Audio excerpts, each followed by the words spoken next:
மக்களே இந்த ஒரு பதிவில் நம்ம என்ன பார்க்க போகிறோன்னா வெற்றி. அப்பா மன நிம்மதியாக இருக்குது. எத்தனை பேருக்கு இந்த மனநிலை இருக்குன்னு எனக்கு தெரில. 15 நாளாக என்ன நடக்கும், என்ன செய்வாங்க, என்ன பண்ணுவாங்க, அப்படி ஆழமான பல யோசனைகள். நேற்றெல்லாம் தீர்ப்பு நமக்கு சாதகமாக வருமா, எப்படி நடக்கும், என்ன நடக்குங்கிற பல்வேறு விதமான கேள்விகளோடு எனக்கு சில மணி நேரங்கள் தூக்கமே வரல. ஸோ இன்றைக்கி நமக்கு சாதகமான தீர்ப்பு வந்திருக்கு. நம்ம என்ன கேட்டமோ நீதிமன்றம் அதை கொடுத்துருக்கு. இந்த வீடியோவில் நம்ம என்ன பேச போகிறோம்னா, நான் 3 பகுதியாக உங்கள்கிட்ட சில விஷயங்களை ஷேர் பண்ணிக்கிறேன். நம்ம என்ன கேட்டோம், நீதிமன்றம் நம்ம கேட்டதை கொடுத்துருக்கு அப்படிங்கிற அந்த வார்த்தைக்கு பின்னாடி இருக்கக்கூடிய சில விஷயங்களை பார்க்கலாம். சென்னை உயர்நீதிமன்ற நீதிபதி ஒருத்தர் நம்ம தலைவரை பற்றி தலைமை பண்பு இருக்கா இல்லையெல்லாம் கேட்டுட்டு இருந்தார்ல, அவருக்கு என்ன நடந்துச்சு அப்படிங்கிறத இந்த வீடியோவில் நான் சேர்த்து பதிவு செய்கிறேன். ரெண்டாவது, இந்த சிபிஐ கேட்டவங்க அவங்க மனு போடல, வேற ஒருத்தவங்க போட்டாங்க, இப்படி ஆச்சு அப்படி ஆச்சுன்னு சொல்லி சில திமுகவோட உடன்பிறப்புகள் யூடியூப் சேனல் வந்து நேரடியாக அவங்கள பார்த்து பேட்டி எடுத்து அவங்களும் தங்களுடைய வருத்தங்கள்லாம் பதிவு செஞ்சு சில விஷயங்கள்லாம் பண்ணாங்கல்ல, நீதிமன்றத்தில் இதை பேசுனாங்க. அதற்கு நீதிபதி என்ன சொன்னார் அப்படிங்கிறதையும் இங்கே நான் சேர்த்து பதிவு செய்கிறேன். மூணாவது மிக முக்கியமான விஷயம், சம்பவம்னா ஆதவ் அர்ஜுனா அவர்கள் ஒரு ப்ரெஸ் மீட் ஒன்று கொடுத்துருப்பாருங்க. எவ்வளவு கிளாசிக்கான ஒரு ப்ரெஸ் மீட் அப்படிங்கிறத நான் இங்கே பேசணும்னு நினைக்கிறேன். இவ்வளோ நாட்கள் அமைதியாக இருந்து ஒருத்தன் கோவப்பட்டு உள்ளேந்து பேசுனா எப்படி இருக்கும், அப்படிப்பட்ட ப்ரெஸ் மீட்டை ஆதவ் அர்ஜுனா அவர்கள் கொடுத்துருக்காங்க. இதை பற்றி நம்ம தெளிவாகலாமா இந்த ஒரு பதிவில் பார்க்கலாம். உற்சாக வணக்கங்கள், வாங்க பதிவுக்குள்ளே போகலாம். இந்த வீடியோவில் இப்படி தான் நான் பயங்கரமாக கையாட்டிலாம் பேசுவேன். ஏன்னா எனக்கு எக்ஸைட்மெண்ட்டு பயங்கரமாக இருக்குது. அதை நான் முழுமையாக வெளிப்படுத்தும் போது கை கொஞ்சம் ஆடும், கொஞ்சம் அட்ஜஸ்ட் பண்ணிங்க அப்படிங்கிற சின்ன வேண்டுகோளோட வாங்க வீடியோக்குள்ளே போகலாம். இப்போ முதல் விஷயம் மக்களே, நான் முதல்ல ஒரு வதந்தியை முடிச்சு விட்டுட்டு இந்த வீடியோ ஆரம்பிக்கணும்னு நினைக்கிறேன். அதாவது இந்த சிபிஐ கேட்டு 2 பேர் நீதிமன்றம் போனாங்க. அவங்க 2 பேரும் வந்து தப்பாக சைன் வாங்கிட்டு நீதிமன்றம் போயிட்டாங்க, அதாயிடுச்சு இதாயிடுச்சு அப்படிங்கிற தகவலை பரப்பி விட்றாங்க. நமக்கும் அதுக்கு சம்மந்தமே கிடையாது. நம்ம நீதிமன்றம் போய் கேட்டது சிறப்பு புலனாய்வு குழு வந்து நீதிமன்ற கண்காணிப்பில் அமைக்கணும் அப்படிங்கிறத நம்ம கேட்டோம். நம்மளோட ஒரே பெட்டிஷன் ஆதவ் அர்ஜுனா அவர்கள் மட்டும்தான். அவரோட பெட்டிஷன் தான் நம்ம பெட்டிஷன். நம்ம எதற்காண்டி நீதிமன்றம் போனோமோ அதற்கான விஷயம் நம்ம கிடச்சிருச்சு, அதோட நம்ம மகிழ்ச்சி. இதை தாண்டி வேறு தேவையில்லாத விவாதங்களில் நம்ம பங்கேற்க வேண்டிய அவசியமே இல்லை. அது மனுதாரரோட நீதிமன்றத்தோட பாடு, நம்ம பிரச்சனை அது கிடையாது அப்படிங்கிறத நான் இங்கே தெளிவுபடுத்திடுறேன். ஏன் இந்த சிறப்பு புலனாய்வு குழு நம்ம கேட்குறோம் அப்படிங்கிறத நான் இங்கே தெளிவுபடுத்துகிறேன். நம்ம ஏன் இதை தொடர்ச்சியாக நம்ம ஒவ்வொரு இடத்துலையும் சொல்கிறோம். அஜித்குமார் அவர்கள் விஷயத்துலையும் இதான் சொன்னோம், அதே நேரத்தில் கரூர் இன்சிடென்ட்லேயும் நம்ம இதான் சொல்கிறோம். 2 இடத்துலையுமே நம்மளுடைய திசை மாறவே இல்லை, நம்மளுடைய பாயிண்ட் ஆஃப் வியூ கரெக்டாக இருக்குது அப்படிங்கிறத நான் இங்கே பதிவு செய்கிறேன். ஒரு காவல்துறை யாரை விசாரிக்கிறான்னா, ஒரு சாமானியன் அல்லது ஒரு குடிமகன் வந்து ஒரு தப்பு பண்ணிட்டானா, அந்த குடிமகன் வந்து ஒரு கொலை பண்ணிட்டான் அல்லது கொள்ளை பண்ணிட்டான், ஏதோ ஒன்று பண்ணிட்டானா, அது சம்மந்தப்பட்ட ஆதாரங்கள் அத்தனையுமே சப்மிட் பண்ணி அந்த தப்பு பண்ணவருக்கு நீதிமன்றத்தில் தண்டனை வாங்கி கொடுக்கிறது காவல்துறையோட வேலை.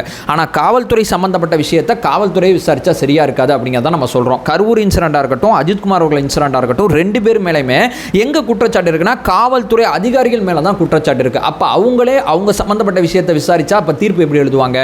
இங்கே கரூர் இன்சிடென்ட்ல காவல்துறை மேலே மட்டும் குற்றச்சாட்டு இல்லை, காவல்துறை, மாவட்ட நிர்வாகம், உளவுத்துறை, உள்ளூரோட அரசியல்வாதிகள் இவ்வளவு பேர் மேலே நம்ம குற்றச்சாட்டு இருக்கு.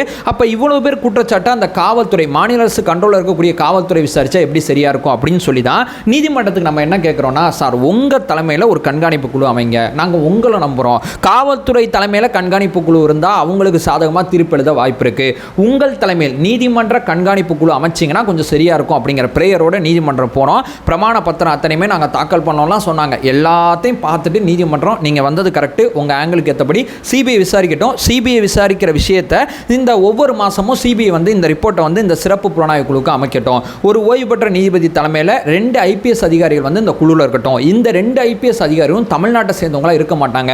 நாங்கள் உண்மையை உறுதி செய்யறதுக்காண்டி இவ்வளவு தூரம் இதில் நாங்கள் முயற்சி பண்ணுறோம். ஏன்னா எல்லாத்தையுமே நாங்கள் பார்த்துட்டோம். நீங்கள் கொடுத்த மனுவை பார்த்துட்டோம், பாதிக்கப்பட்டவங்க சிபிஐ வழக்கு போட்டதையும் பார்த்துட்டோம். அதை தாண்டி வந்து வேறு சில விஷயங்கள் அத்தனையுமே பிரமாண பத்திரமாக அரசு தரப்பில் தாக்கல் பண்ணாங்க, அது அத்தனையுமே பார்த்துட்டோம். இத்தனையும் பார்த்துட்டு தான் இந்த இடத்துல விசாரணையை உறுதிப்படுத்தணும். நீதிமன்றத்தை நிச்சயமாக நம்பி இத்தனை பேர் வரும்போது நீதிமன்றம் அந்த நீதியை கொடுக்கணும் அப்படிங்கிற ஒரே காரணத்துக்காண்டி இந்த முடிவுக்கு நாங்கள் வந்திருக்கோம்னு சொல்லி நீதிபதிகள் சொல்லியிருக்காங்க. இது நம்பர் 1. இப்போ 2வது, இப்போ நான் அந்த சிபிஐ விஷயத்துக்கு வரேன். அதாவது 2 பேர் வந்து இந்த மாதிரி வந்து ஒரு அம்மா இருக்காங்க, அவங்களோட பையன் வந்து 13 வயசுன்னு சொல்லி அவங்க அப்பா ஒருத்தர் பெட்டிஷன் போட்டார். ஆனால் அந்த பையனுக்கு 9 வயசு தான் அப்படிங்கிற விஷயத்த சொல்கிறாங்க. ஒருத்தர் வந்து தன்னுடைய மனைவி இறந்து போயிட்டாங்க, நான் வந்து போலங்க, வேற ஒருத்தர் வந்து அரசு வேலை வாங்கி தரேன்னு சொல்லிட்டு என்கிட்ட கையெழுத்து வாங்கிட்டு நீதிமன்றம் போயிட்டாங்க அப்படிங்கிற விஷயத்தை நீதிமன்றத்திலே சொன்னாங்க. சார் இந்த 2 மனு சொல்கிறீங்களா, சிபிஐ கேட்குறாங்க, சிபிஐ கொடுக்க போகிறதா முடிவெடுக்க போகிறீங்கல்ல, ஸோ இந்த சிபிஐ கேட்டவங்க அவங்க அனுமதி இல்லாமல் அந்த மாதிரி பெட்டிஷன் போட்டிருக்காங்க, இந்த மனுக்கு அவங்களுக்கு சம்மந்தம் இல்லை அப்படின்னு சொல்லி நீதிமன்றத்தில் சொன்னாங்க. வில்சன் அவர்களும் சொன்னாங்க, அபிஷேக் மனு சிங்வி வந்து அரசு தரப்பில் ஆஜரானார், அவரும் சொன்னார். அப்போ நீதிபதி என்ன சொன்னாங்கன்னா, இல்லை நீங்கள் அப்படி புரிஞ்சுக்க வேணாம், நீங்கள் சொல்கிற பாயிண்ட் ஆஃப் வியூ வந்து நிச்சயமாக நாங்கள் பார்க்கணும், கவனிக்கணும், அதில் மாற்றுக்கிறது கிடையாது. அதே நேரத்தில் இது 2 மட்டும் சிபிஐ கேட்ட மனு கிடையாது, மொத்தமாக டிவிகேவோட சேர்த்து 5 மனு போட்டிருக்காங்க. நாங்கள் 2 மனு மட்டும் இருக்கட்டும், ஏன் ஒரே பெட்டிஷனுக்கு கூடுதலாக மனு தேவைன்னு சொல்லி இந்த 2 மனுவும் மட்டும் நிப்பாட்டி டிவிகேவோட மனு சேர்த்து 3 மனுவாக வச்சுமே இந்த வழக்கை விசாரித்தோம். இப்போ இந்த இந்த 2 மனுக்குள்ளே நீங்கள் வந்து சிபிஐ கட்டி இப்படி இவங்க இல்லை அவங்க இல்லைன்னு சொன்னீங்கன்னா அப்போ வேறு 2 மனு சிபிஐக்கு இருக்குது. ஸோ இதை நம்ம பெருசாக கன்சிடர் பண்ண தேவையில்லை. அதே நேரம் இந்த மனுதாரர் வந்து இல்லை இருக்காங்க உண்டு ஆமாம் அப்படிங்கிறதெல்லாம் நம்ம நிச்சயமாக விசாரிக்கணும். அதில் மாற்றுக்கிறது கிடையாது. அதை பற்றி நம்ம வேற ஒரு மனுவாக கூட தாக்கல் பண்ணுங்கள். அல்லது நீங்கள் வந்து இப்போ அமைக்கப்பட்ட அந்த விசாரணை குழுட்ட கூட இந்த விஷயத்தை சொல்லுங்கள். அவங்க எல்லாருமே பார்ப்பாங்க, அவங்க எல்லாருமே விசாரிப்பாங்க அப்படிங்கிற ஒரு விஷயத்தை சொன்னாங்க. சரி, இந்த 2 மனு பிரச்சனைனா வேற 2 மனு இருக்குது அப்படிங்கிறதா நீதிமன்றம் சொல்கிறது. ஸோ இதுக்கும் நமக்கு சம்மந்தம் இல்லை. இருந்தாலும் நீதிமன்றம் சார்ந்த விஷயத்தை நான் கவனிக்கும் போது இந்த விஷயத்தையும் பதிவு செய்யணும்னு நினைக்கிறேன். இது 2வது. இப்போ 3வது மிக முக்கியமான விஷயம், இந்த உயர்நீதிமன்ற நீதிபதி ஒருத்தர் நம்ம தலைவருக்கு வந்து தலைமை பண்பு இல்லை அது இல்லைலாம் பேசிட்டு இருந்தார்ல, அவருக்கு கடுமையான, அதாவது அந்த நீதிமன்ற அமர்வுக்கு கடுமையான கண்டனங்கள் விதிக்கப்பட்டிருக்கு. இந்த பதிவாளர் இந்த வழக்கை எப்படி நீங்கள் விசாரிச்சிங்க? மதுரையில் தான் ஹியரிங் போனோம், மதுரை கரெக்டாக போயிட்டு இருக்கும்போது சென்னையில் அந்த வழக்கு எப்படி விசாரிக்கப்பட்டுச்சு, எனக்கு விளக்கம் கொடுங்கன்னு சொல்லி உச்சநீதிமன்ற நீதிபதிகள் வந்து பதிவாளர், உயர்நீதிமன்ற பதிவாளர்னு ஒருத்தர் இருப்பார், இந்த வழக்கு இப்போ தான் ஹியரிங் வரணும், இந்த வழக்கு இப்போ விசாரிக்கப்படணும்னு சொல்லி எல்லாத்தையும் அவர் தான் முடிவு பண்ணுவார். ஸோ விடுமுறை காலத்தில் பிரேயரே இல்லாத ஒரு வழக்கை இவ்வளவு தீவிரமாக விசாரித்து ஒரே நாளில் தீர்ப்பு கொடுக்க வேண்டிய அவசியம் என்ன இருக்குது, எனக்கு விளக்கம் கொடுங்க அப்படின்னு சொல்லி உச்சநீதிமன்றம் தன்னுடைய நிர்வாக ரீதியான விளக்கத்தை பதிவாளர்கிட்ட கேட்டிருக்காங்க அப்படிங்கிறத நான் இங்கே 3வதாக சொல்கிறேன். இப்போ 4வதாக ஃபைனலான ஒரு விஷயம், ஆதவ் அர்ஜுனா செமையான மாஸ் சம்பவங்க. அதாவது அவர் பேசிகிட்டே இருக்கும்போது சன் நியூஸ் ரிப்போர்ட்டர் ஒருத்தர், சார் தீர்ப்பு மட்டும் சொல்லுங்கள் சார், அதையே நீங்கள் சொல்கிறீங்க, அதெல்லாம் நீங்கள் சொல்ல தேவையில்லைங்க, எது பேசணும் எது பேசக்கூடாது நான் முடிவு பண்ணிக்கிறேன், கொஞ்சம் அமைதியாக இருங்கன்னு சொன்னாப்பில். இது நம்பர் 1. இப்போ அடுத்து மிக முக்கியமான விஷயம், அந்த வழக்கில் நமக்கு வந்து அந்த வழக்கறிஞர் வந்து கிடைக்கக்கூடாது அப்படிங்கிற சில விஷயங்கள்லாம் பண்ணாங்க அப்படிங்கிறது ஆதவ் அர்ஜுனா அவர்கள் பேட்டியை பார்க்கும்போது நான் தெரிஞ்சுக்கிட்டேன். இது 2வது. 3வது மிக முக்கியமான விஷயம், 4வது நாள் 5வது நாளில் தாவேக்கா ஒரு முக்கியமான முடிவுக்கு வந்துச்சு.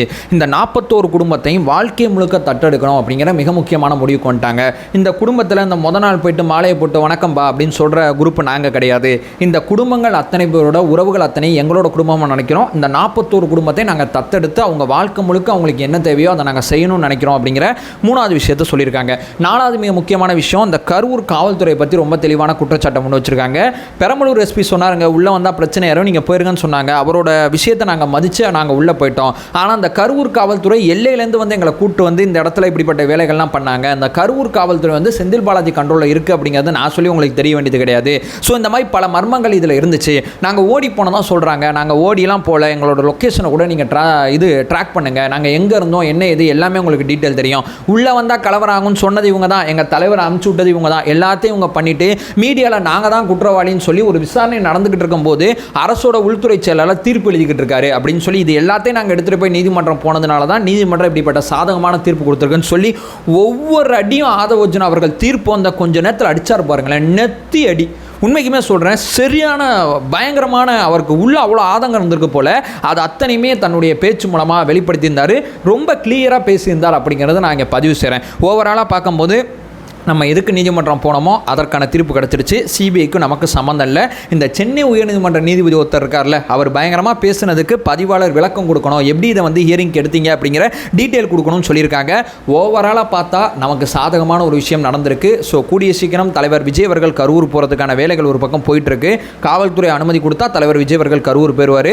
ஸோ அந்த இடத்துல இப்படிப்பட்ட விஷயங்கள் பண்ணுறாங்க, அப்படிப்பட்ட விஷயங்கள் பண்ணுறாங்க. நான் மறுபடியும் சொல்கிறேன், நான் போன ஒரு வீடியோலையும் சொன்னேன், பாதுகாப்பு அப்படிங்கிறது மக்களோட அந்த விஷயத்தை நம்ம உறுதிப்படுத்தணும். ஏன்னா நம்ம இதுக்கு மேலே நம்ம கடுமையாக நடந்துக்கலன்னு வைங்களேன், வேறு ஏதாவது ஒரு அசம்பாவிதம் நடந்துச்சுன்னா நம்மளால் தாங்கிக்க முடியாது. இந்த மரணங்கள்லேருந்து நம்ம தாண்டி வர்றதுக்கே 16 நாள் பக்கம் ஆகிப்போச்சு.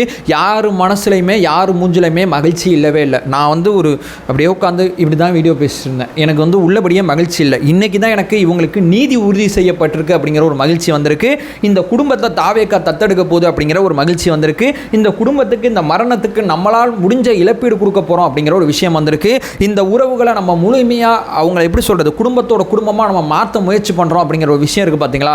இத்தனையும் கேட்ட பிறகு தான் நம்ம மூஞ்சிலே மகிழ்ச்சி வருது. வேறு ஒரு மரணங்கள் நம்ம எதிர்கொள்ளக்கூடாது, அதற்கு பாதுகாப்பு கடுமையாகப்பட்டால் எந்த விதமான பிரச்சனையும் கிடையாது. இதை நீங்கள் தொண்டர்களை வந்து அடிக்க சொல்கிறார் விஜய், அதை பண்ண சொல்கிறார் விஜய், இதெல்லாம் தலைவர் பண்ணாமல் இருந்தார்னா மீண்டும் மீண்டும் மீண்டும் மீண்டும் கூட்ட நெரிசல், மீண்டும் மீண்டும் மரணம் தவிர்க்கப்படணும். அதற்கு கட்டுப்பாடு அதிகப்படுத்தப்பட்டால் எந்த விதமான பிரச்சனையும் இல்லை. எவன் சொல்கிறதையும் கேட்காதீங்க அப்படிங்கிறத நான் இங்கே பதிவு செய்கிறேன். தலைவர் ஸ்ட்ரிக்டாக போனால் மட்டும்தான் இது எல்லாமே நடக்கும் அப்படிங்கிறத நான் இங்கே பதிவு செய்கிறேன். ஸோ ஓவரால் எல்லாமே இப்போ நான் பேசிட்டேன்னு நினைக்கிறேன்.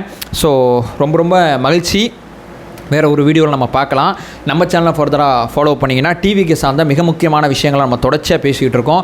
நம்மளோட ஒரே நோக்கம் அறியாமை அகற்ற வேண்டும், அறியாமை அகற்றப்பட வேண்டும். Thank you so much.